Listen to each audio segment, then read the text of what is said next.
I wanted to post a few updates, or else supply additional information that was left out in previous uploads. This first one that I'm going back to was posted on November 6th, 2021, and it's called Beelzeboy and the Armada. You know what's an indicator for demonic infestation that lately and strangely I've been hearing quite a lot about? Like, multiple unconnected sources have randomly called my attention to this fact within a short period, including an interview I watched with an exorcist from the Vatican, and the personal accounts of several individuals. Flies. A red flag for possession and demonic infestation is flies. The context that I want to provide you with that I couldn't previously. At the beginning of this video, I state that I was doing something with Beelzebub, but I don't want to exactly say. What I was doing at the time, I had started writing for the Book of Beelzebub, what would ultimately become Armada's Book of Beelzebub, which has since been published, so I can now reveal this information. And the next day, this transpired in my home. Stay tuned at the end for a religious experience. Because I'm doing something with Beelzebub, but I didn't want to exactly say. Only one day later, I took these videos today. You have to see this. My kitchen is not dirty. That stuff's pulled out right now because I came out here to make spaghetti. But, like, my kitchen is not dirty. The trash is a trash that, like, closes. So the lid is shut. And I come out into the kitchen and, like, there were, like, 3 fat flies flying around the kitchen. So I picked up my electrocutioner and was, killing them. And I come out into the living room and I had looked up. Look at this. These are flies.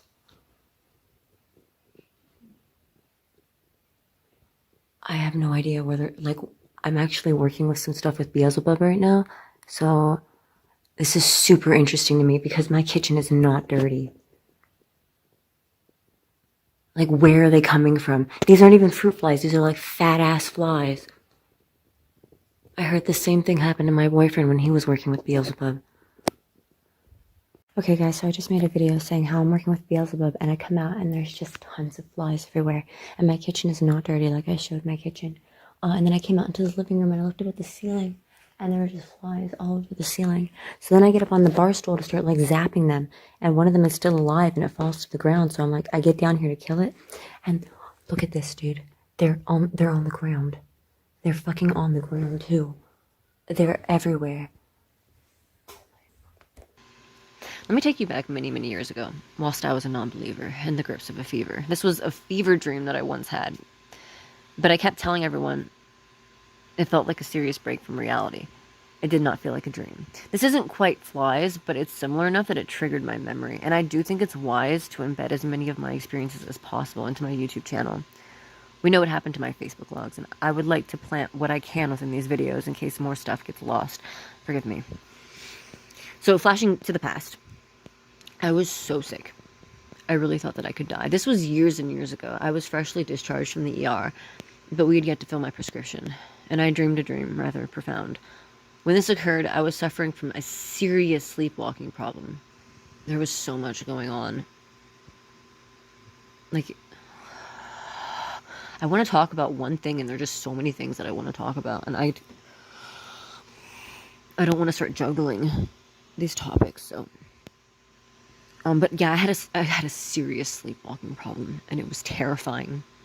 It had gotten to be so bad that I was reiterating over and over in my dreams. Like, I would go into, like, this hypnotic kind of, like, and I would just keep reiterating, like, I don't know, I have a sleepwalking problem, I don't know what I'm doing, I don't know what my body might be doing, I need help, I have a sleepwalking problem, I don't know where I am.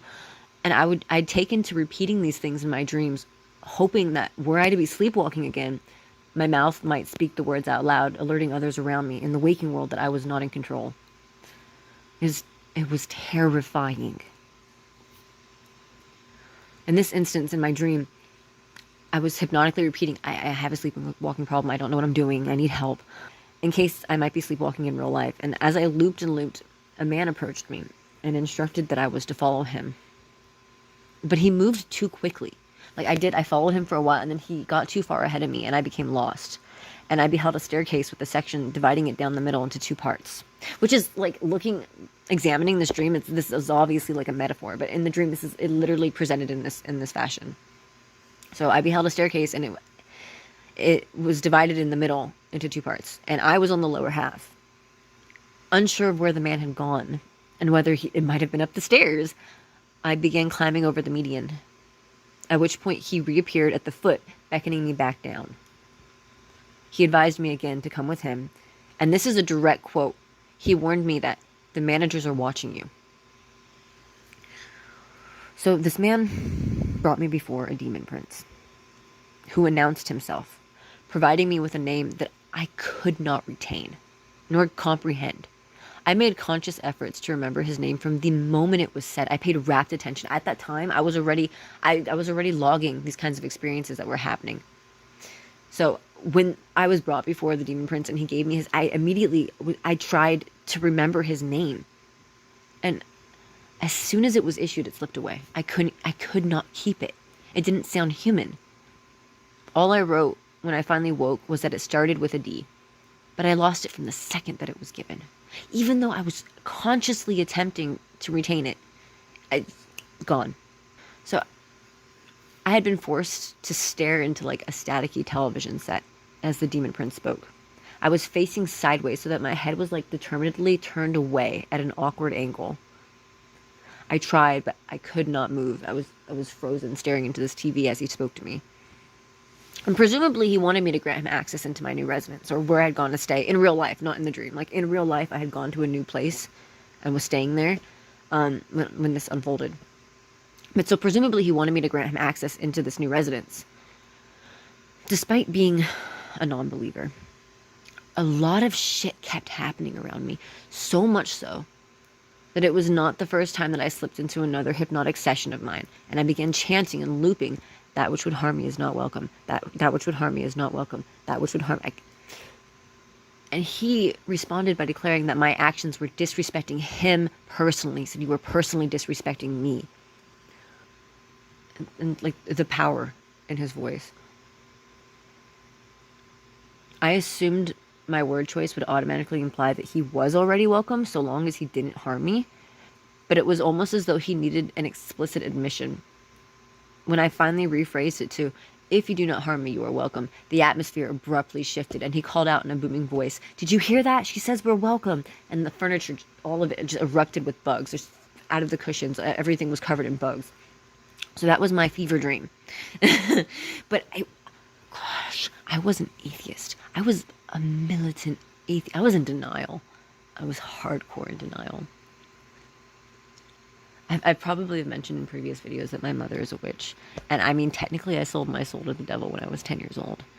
But in between, I spent a good chunk of, I spent like a decade pushing this stuff away, and I felt like this is when I say like the abyss came for me and it wanted me back. It was seeping into my world, the sleepwalking, and oh my gosh, it was so unbelievable. But I was in denial. And in spite of this, I admitted to people, like sometimes the things that happen to me, like when I'm in my sleep paralysis, I'm not an atheist when I'm in my sleep paralysis. And I went around and I was telling everyone about this, and I kept saying it didn't feel like a dream. Like even though I said it didn't feel like a dream, it felt like a serious break from reality. And my telling everyone was how we came to discover the house's history. My story reached the right ears, one of the old occupants, through whom we would learn that during her residency there, she was under the impression that there was a demonic presence. And she was so convinced of this that she had someone walk through the house, warding all the entryways. This was before I arrived on the scene. The woman had already moved out. So I had no idea. I had no idea. Strange events will transpire there. But so anyway, insects, flies, bugs. By the way, guys, my book is now available on Amazon. I would still prefer that you bought it from Lulu. I make way more money if you buy it on Lulu. But it is on Amazon, and I am selling autographed copies. And for the autographed copies, I'm also numbering them. We're going to keep track of exactly how many of them are in circulation. Thank you. Inquire.